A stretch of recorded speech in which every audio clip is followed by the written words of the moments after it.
இந்த 2025ல ஒரு விஷயத்துக்கு நான் தேங்க்ஸ் பண்ணணும் அப்படின்னு நினச்சா நான் எந்த விஷயத்துக்கு தேங்க்ஸ் பண்ணலாம்?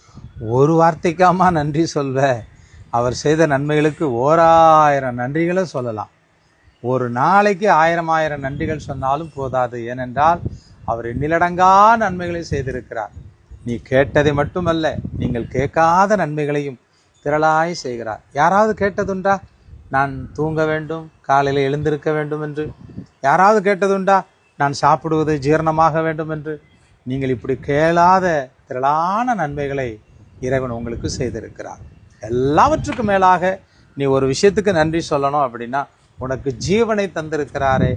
தேவன் தந்த ஜீவன் இல்லை என்றால் இந்த மனிதன் ஒருவரும் ஒன்றையும் செய்துவிட முடியாது.